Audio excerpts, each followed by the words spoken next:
დღეს ახალიც გამოფენა აფხაზეთის გორიჯვარისა და ძველი და ახალი თელავის თემებზე. მონაწილეობრივად 13 ბავშვმა. თითოეულმა ჩვენგანმა ძალიან დიდი შრომა ჩააგზავნა ამ გამოფენაში.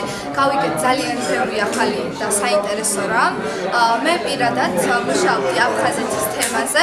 რამოდენიმე პოსტერი და ერთი მაკეტი გავაკეთეთ. ასევე მქონდა ფოტოკოლაჟები და მინდა ვთქვა, რომ ჩემი აზრით ძალიან წარმატებული გამოფენა გამოგვივიდა. ძალიან დადებითად დავიმუხტეთ და იმედია კიდევ იქნება ასეთი გამოფენები. დღევანდელი პროექტის შესახებ გეტყვით, რომ დაკავშირებულია სამ თემასთან. ეს არის ძველი და ახალი თელავი, აფხაზეთი ომამდე და ომის დროს და 1 მაისზე თელავში 1 მაისზე მდებარე გორიჯვრის წმინდა გიორგის სახელობის ეკლესია.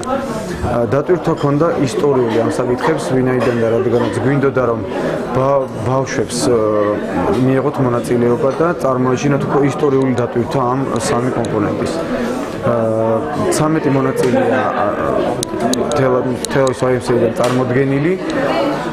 ვფიქრობ, რომ პროექტი შედგა, იმიტომ რომ ბავშვებმა ძალიან გაითავისეს და ნამდვილად ისტორიული დატვირთვა ჰქონდა, ჩაატარეს გამოკითხვები, გაითვალისწინეს ყველა საზრით და ესე შემაჯამებლად გადმოსცეს.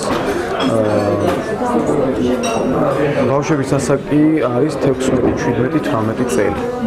ძირითადად არის დევნილები და როგორც ჩვენი ორგანიზაციის სამიზნე ჯგუფი, მათი ინტეგრაცია ჩვენს გარემოში მიზანი.